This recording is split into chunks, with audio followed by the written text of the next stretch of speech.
Najaf की उस गली में एक दरवाजा है, ऐसा दरवाजा जो किसी महल का हिस्सा नहीं, जिस पर ना सोने की तख्ती लगी है और ना पहरेदारों की कतार खड़ी है। मगर दुनिया के ताकतवर तरीन हुक्मरान जानते हैं कि असल ताकत इसी दरवाजे के पीछे बैठी है। ये वो दरवाजा है जिसके अंदर जाने के लिए सदूर वज़ीर आज़म और आलमी लीडर सिफारती दरखास्तें भेजते हैं, सिफारिशें तलाश करते हैं और चंद लम्हों की मुलाकात को अपने लिए एजाज समझते हैं, जबकि आम लोग बस एक झलक के लिए तरस जाते हैं। ना मीडिया की भीड़ है, ना कैमरों की चकाचौंध, ना इक्तदार की नुमाइश, बस एक खामोश दरवाजा और उसके पीछे एक ऐसा इंसान जिसका नाम वक्त खुद एहतराम से लेता है, आयतुल्लाह उज़्मा सैयद अली हुसैनी सिस्तानी।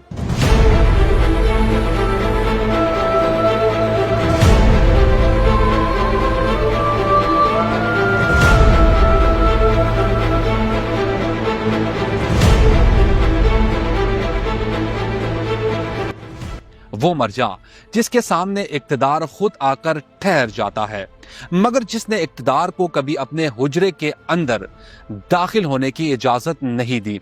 ये वो मुज्तहिद है जिनके एक फतवे पर लाखों लोग जान देने को तैयार हो जाते हैं, मगर ये जान देना किसी नफरत के लिए नहीं, किसी मसलकी जुनून के लिए नहीं, बल्कि वतन, इंसानियत और मजलूम की हिफाजत के लिए होता है।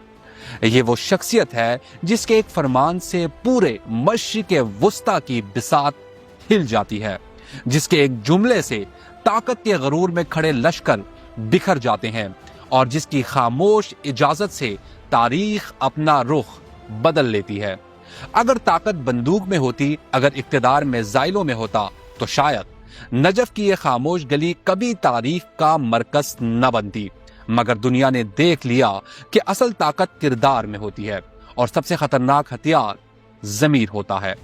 जब दाइश ने इराक को आग में झोंक दिया, जब शहर शहर लाशें गिरी, जब बच्चों, औरतों और बुजुर्गों को निशाना बनाया गया और जब बगदाद के दरवाजों तक खूंखार साए पहुंच चुके थे, उस वक्त ना कोई फौज काफी थी, ना कोई आलमी इत्तेहाद, ना कोई तकरीर।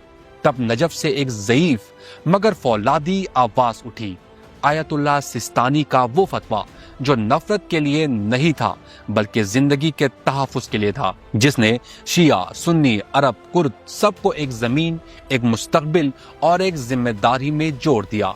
ये फतवा महज मजहबी ऐलान नहीं था, ये एक इखलाकी ज़लज़ला था जिसके बाद दाइश को न सिर्फ बगदाद से पीछे हटना पड़ा बल्कि पूरे खित्ते में सर छुपाने की जगह भी न मिली। बंदूकें खामोश हो गई, दहशत की जुबान लड़खड़ा गई और दुनिया ने देख लिया कि जंग हमेशा हथियार नहीं जीतते, बाज़ औक़ात उसूल जीत जाते हैं। ये वो अली का बेटा है जो न तख्त मांगता है, न ताज, न इक्तदार की कुर्बत, जो सोने के महलात के बजाय एक टूटे से मामूली से घर में रहता है, जहां न कीमती कालीन है, न संगे मरमर की दीवारें, बस किताबें हैं, इल्म है, तकवा है और खुदा पर गैर मुतज़लज़ल यकीन है। वो सादगी में जीता है और उसी सादगी से बादशाहों को शर्मिंदा कर देता है। वो खामोश रहता है और उसी खामोशी से बारूद की जुबान बोलने वालों को शिकस्त देता है। उसके पास न फौज है, न असलहा, मगर उसके अल्फाज लश्करों से भी ज्यादा ताकतवर हैं और उसके फतवे नक्शे बदल देने की सलाहियत रखते हैं। ये वही मर्जा है जिनके दरवाजे पर कोई शाहाना पहरा नहीं, मगर दुनिया के ताकतवर तरीन रहनुमा एहतराम से सर झुकाते हैं। पॉप फ्रांसिस का नजफ आना महज एक मुलाकात नहीं थी, वो तारीख का वो लम्हा था जब मजहब ने मजहब को गले लगाया और आयतुल्लाह सिस्तानी ने साबित किया कि असल दीनदारी नफरत नहीं बल्कि इंसानियत सिखाती है। ना कोई इश्तियाल अंगेज जुमला, ना कोई सियासी नारा, बस एक वाज़े पैगाम के इंसान की जान सबसे कीमती है। पॉप फ्रांसिस ने दुनिया के सामने एतराफ़ किया कि इराक के मसीही खानदानों को बचाने में आयतुल्लाह सिस्तानी का किरदार सियासत नहीं, इक़्तिदार नहीं, बल्कि इंसानियत का सबसे रोशन बाप है।